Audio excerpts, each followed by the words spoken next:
Mais pour toi qui as été choisi, pour toi qui as été sauvé par Christ, le Saint-Esprit te donne la compréhension du plan de Dieu dans le but de ne plus errer. Parce que la Bible déclare que nous étions comme des brebis égarées. Dans le monde, nous ne savions pas à quoi on était appelé. Beaucoup se posaient la question, mais pourquoi suis-je né? Mais lorsque tu croises le Seigneur et que tu l'acceptes comme sauveur personnel et Seigneur, par son esprit, il te donne la compréhension du plan global du monde. Le pourquoi il t'a sauvé, le pourquoi il t'a créé et le pourquoi il est venu. Alléluia. C'est ça la compréhension du plan. Et donc Josué n'avait pas besoin de questionner Dieu pour avoir une compréhension du plan de l'Éternel. Parce que Dieu s'était déjà révélé à Moïse. Pour dire à Moïse, tiens, c'est toi que j'ai choisi dans le but d'aller délivrer mon peuple en Israël pour les ramener à Canaan. Voici le plan de Dieu. Et Josué était dans ce plan parce qu'il était serviteur de Moïse. Alléluia. Il n'a pas eu besoin d'interpeller le Seigneur. Mais voyez-vous, beaucoup d'enfants de Dieu aujourd'hui connaissent la volonté de Dieu. Ils savent le plan de Dieu pour leur vie. Mais ces personnes résistent non seulement à l'appel de Dieu.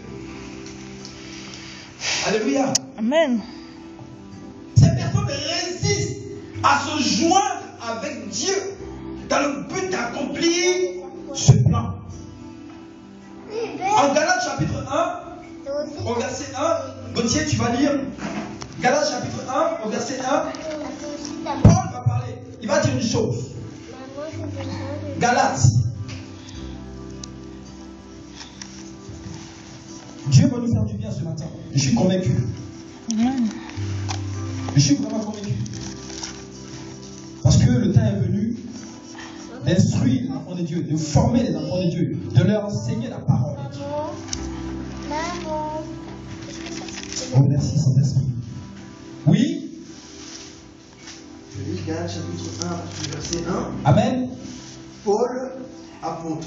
Paul, apôtre.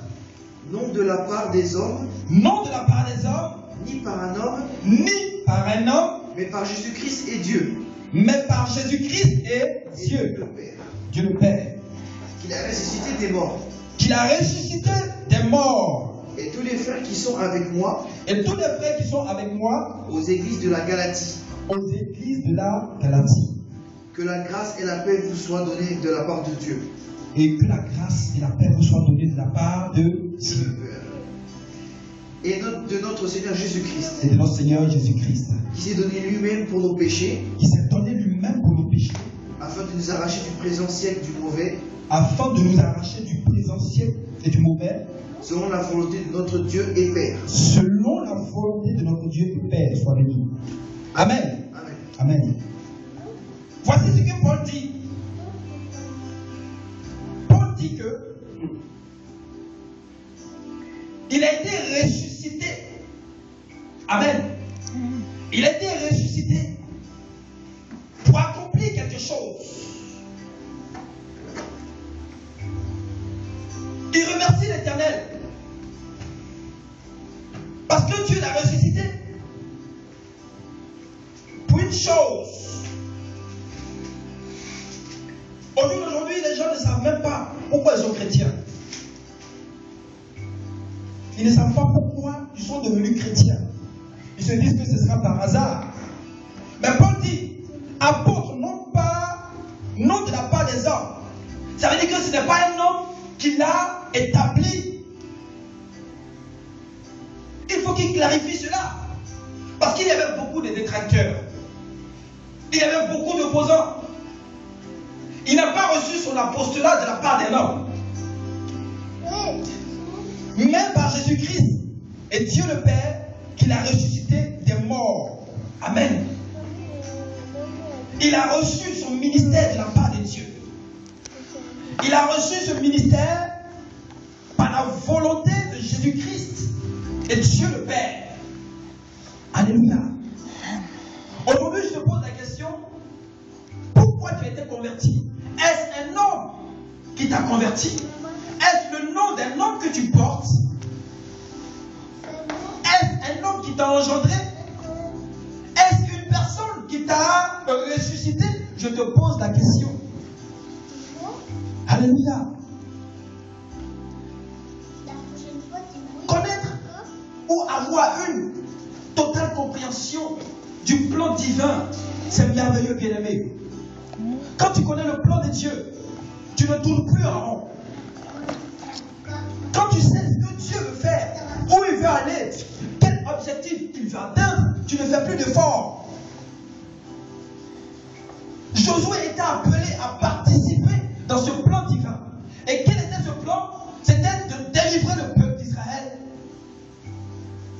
de Pharaon et de les ramener à Canaan comme Dieu l'avait promis.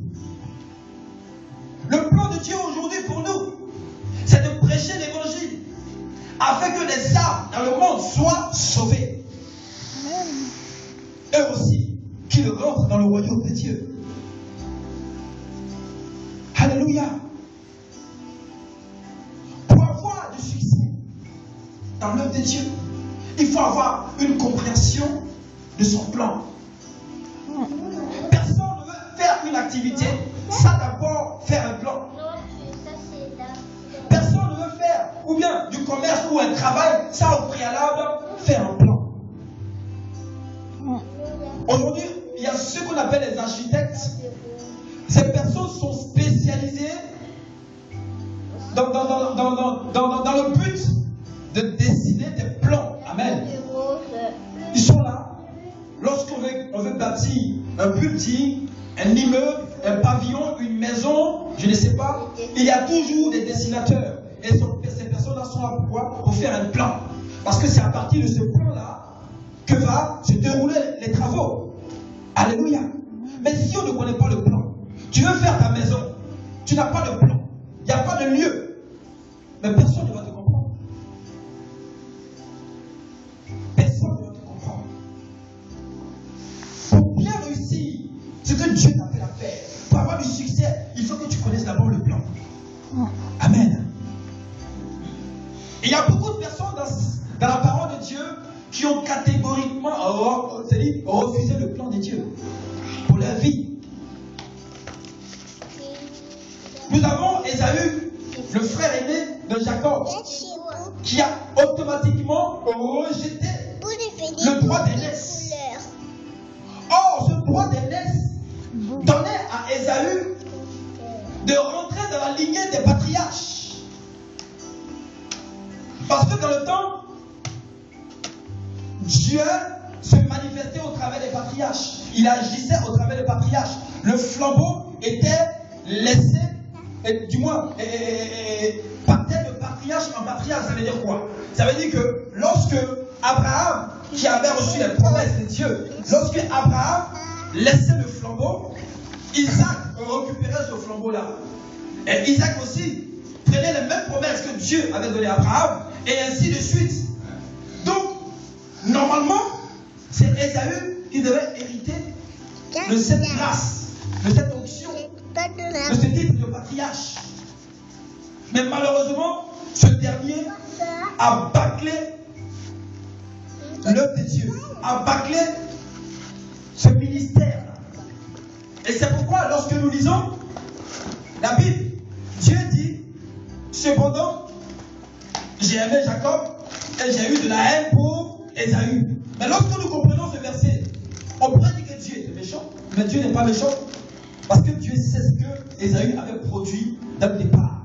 C'est pourquoi il a eu de la haine pour Ésaü. Parce que Ésaü connaissait le plan de Dieu. Il savait qu'il était appelé à être patriarche. Mais il a bafoué cela. En bafouant cela, bien aimé, c'est l'honneur de Dieu que tu bafoues. Et c'est Dieu lui-même que tu bafoues. Et c'est pourquoi Dieu a eu de la haine pour Ésaü. Et il a eu, je dirais, il a satisfait qu'on appelle Jacob.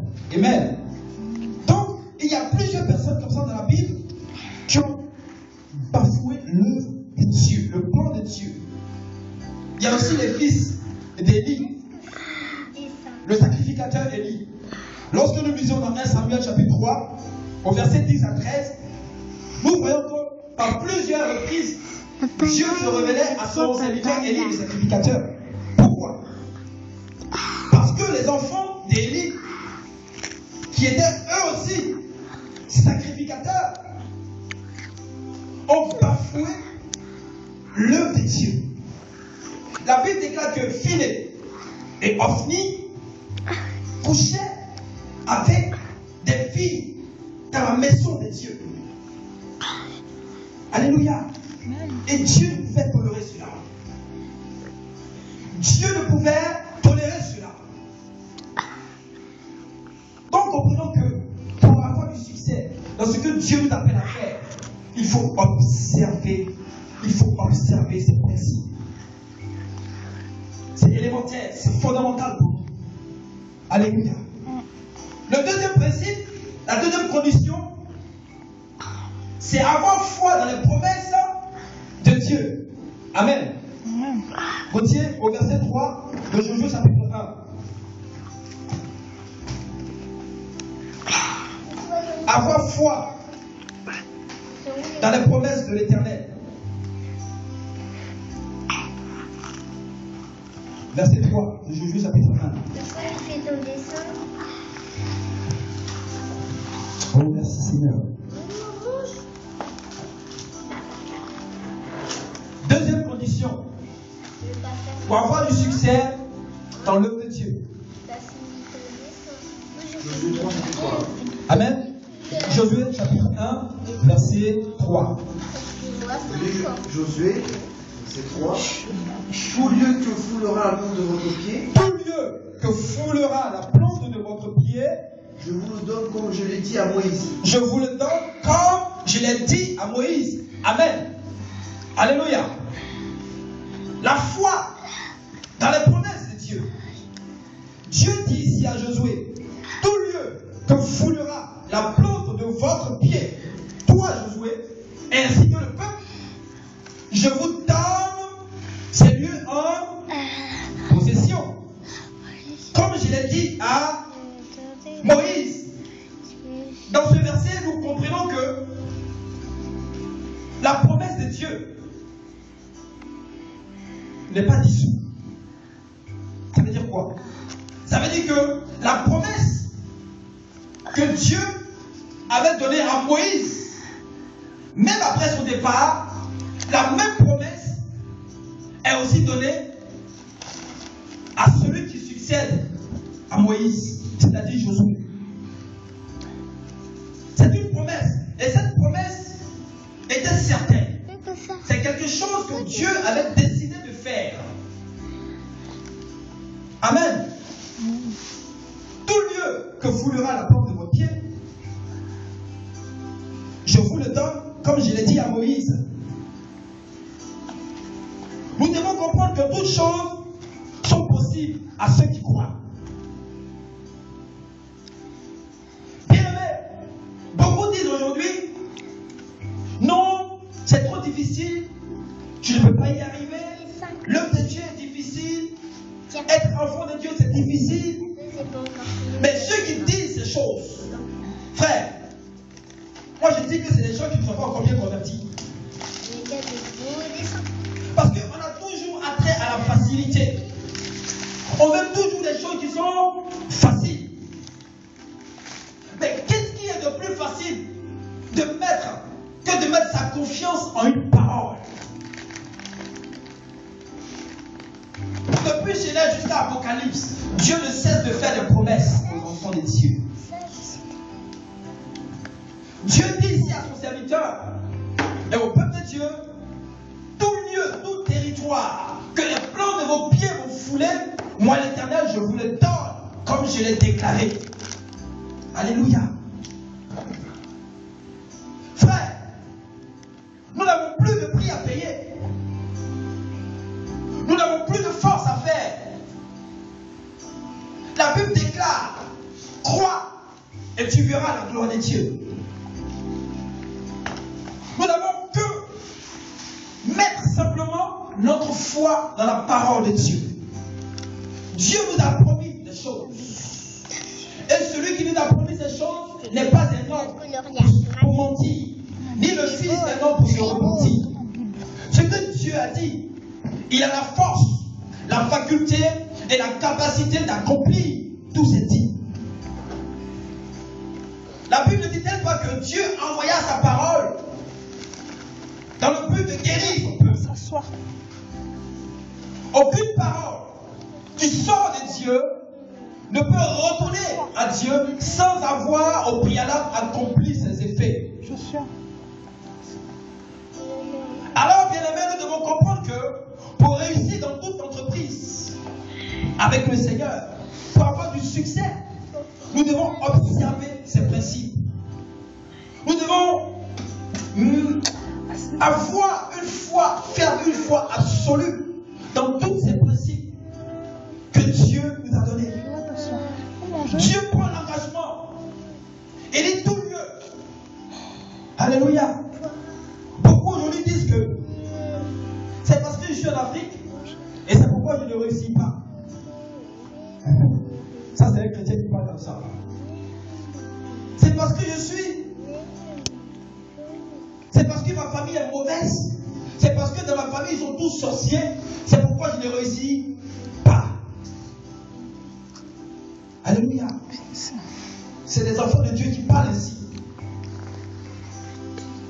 On dirait que moi-même, je ne suis pas appelé à réussir. On dirait que moi-même, je suis venu pour suivre les autres. Ça, c'est des personnes qui ne veulent pas faire d'efforts. C'est des personnes qui n'ont pas confiance dans la parole de Dieu.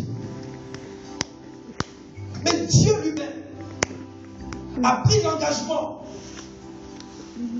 Il a dit à son peuple, tous les territoires que vous avez foulés, Dieu n'a pas défini un territoire quelconque. Il dit tout lieu. Amen. Que je foule les lieux de Chalette, et que je foule les lieux de Montargis, ou que je foule les lieux de Lyon ou Bordeaux ou Paris. Bien-aimé, je suis toujours avec Dieu. Et la parole que Dieu m'a dit, elle demeure. Et cette parole, parce que j'ai foi en elle, je sais qu'elle s'accomplira. Pourquoi? Parce que celui qui a donné cette parole, celui qui a déclaré cette parole, ce n'est pas un homme, ce n'est ni un sous-préfet, ce n'est ni un gouverneur, ce n'est ni un chef d'État, mais c'est Dieu lui-même. Dieu qui a créé toutes choses par sa parole. Celui qui soutient le monde par sa parole. Celui qui permet que le soleil reste là et ne bouge pas, selon à ses ordres. Celui qui permet que les étoiles brillent à leur temps. Celui qui permet que la pluie arrive à son temps. C'est celui qui a oraclé sur ta vie. Et lorsque tu es né, Dieu a dit que tu allais dominer, que tu allais assujettir. Toutes ces choses sont des promesses. Mais pourquoi aujourd'hui on fait comme si on faisait pitié dans la maison de Dieu? On fait comme si on n'avait pas de Père. Jésus a dit, je ne vous laisserai pas en fait.